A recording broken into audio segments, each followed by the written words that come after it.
Spencer yang lahir di Milan, Inggris pada 27 April 1820.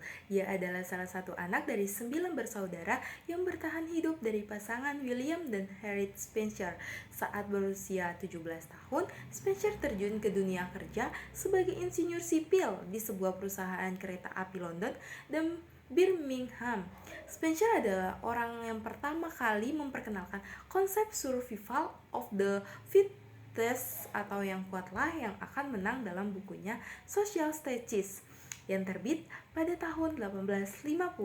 Menurutnya, objek sosiologi yang pokok adalah keluarga, politik, agama, pengendalian sosial, dan industri, termasuk pula asosiasi masyarakat setempat, pembagian kerja, pelapisan sosial, sosiologi pengetahuan dan ilmu pengetahuan serta penelitian terhadap kesenian dan keindahan. Spencer adalah orang yang pertama kali menulis tentang masyarakat atas dasar data empiris dan yang konkret. Tindakan ini kemudian diikuti oleh para sosiologi sesudahnya, baik secara sadar ataupun tidak sadar. Spencer memperkenalkan pendekatan baru sosiologi, yaitu dengan merekonsiliasi antara ilmu pengetahuan dengan agama dalam bukunya First Principle. Pengaruh Herbert Spencer terhadap dunia pengaruhnya lebih besar dibandingkan dengan Karl Marx, Max Weber, Emile Durkheim, dan Auguste Comte. Alasan utamanya adalah kemampuannya dalam menggunakan bahasa Inggris. Tokoh Max Weber. Max Weber lahir di Erfurt, Jerman pada 21 April 1864 dan meninggal di Munich, Jerman pada 14 Juni 1920. Ayahnya adalah seorang tokoh birokrat yang menempati posisi strategis dalam pemerintahan, sedangkan ibunya adalah penganut Calvinisme yang taat.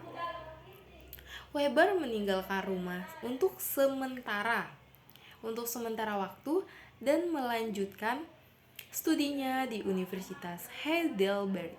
Di sana ia berkembang layaknya ayahnya dalam organisasi. Setelah 3 tahun belajar, Weber meninggalkan universitas tersebut dan pada tahun 1884 ia kembali ke rumah orang tuanya untuk melanjutkan studi di Universitas Berlin. Weber mendapatkan gelar doktor dari Universitas Berlin, menjadi ahli hukum dan salah satu dosen di universitas tersebut. Selain itu, ia juga mendalami bidang ekonomi, sejarah, dan sosiologi.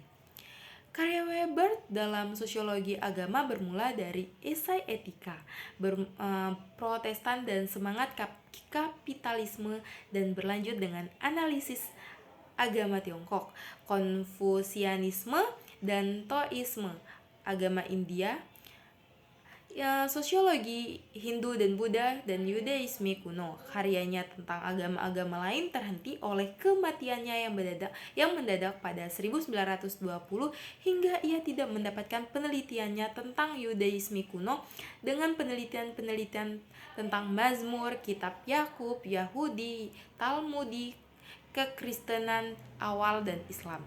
3 tema utamanya adalah efek pemikirannya agama dalam kegiatan ekonomi, hubungan antara stratifikasi sosial dan pemikiran agama, dan pembedaan karakteristik budaya Barat. Tujuannya adalah untuk menemukan alasan-alasan mengapa budaya Barat dan Timur berkembang mengikuti jalur yang berbeda. Sosok Ibnu Khaldun yang dikenal sebagai Abu Zaid Abdurrahman bin Muhammad bin Khaldun Al-Hadrami, yang dimana dia adalah seorang sejarawan muslim dari Tunisia dan sering disebut sebagai bapak pendiri ilmu historiografi, sosiologi, dan ekonomi. Karyanya juga yang terkenal seperti Muqaddimah.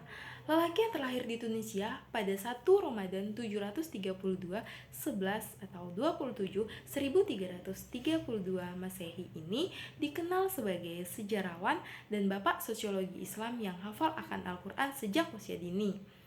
Sebagai ahli politik Islam, ia pun dikenal sebagai bapak ekonomi Islam karena pemikirannya tentang teori ekonomi yang logis dan realistis dikemukakan sejauh sebelum adanya Smith. Dari awal 1723 sampai dengan 1740, David Ricardo 1772 sampai dengan 1823 mengemukakan teorinya tentang ekonomi. Bahkan ketika memasuki usia remaja, tulisannya sudah menyebar kemana-mana. Dan pemikiran Ibnu Khaldun terlahir karena studi yang sangat dalam perubahan yang terjadi pada watak masyarakat. Tokoh klasik yaitu Bapak Auguste Comte adalah Bapak ilmu sosiologi dunia. Para ilmuwan sosiologi dunia sepakat kalau beliau adalah yang pantas dijuluki sebagai aklamasi. Dan Bapak sosiologi Auguste Comte yang mempunyai nama lengkap Isidore Auguste Marie Francis Xavier Comte. Dia terlahir pada tanggal 19 Januari 1798 di Prancis dan wafat 5 September 1857 di Prancis. Auguste Comte merupakan seorang tokoh brilian yang disebut sebagai peletak dasar sosiologi. Comte melihat dari hasil revolusi Prancis cenderung ke arah reorganisasi masyarakat secara besar-besaran. Menurutnya, reorganisasi masyarakat hanya dapat berhasil jika ada seorang yang mengembangkan cara berpikir yang baru tentang masyarakat. Comte memperkenalkan metode positif, yaitu hukum mengenai urutan gejala-gejala sosial. Dia memperkenalkan hukum tiga stadia atau 3 tahap yang isinya tahap teologi, metafisik, dan positif.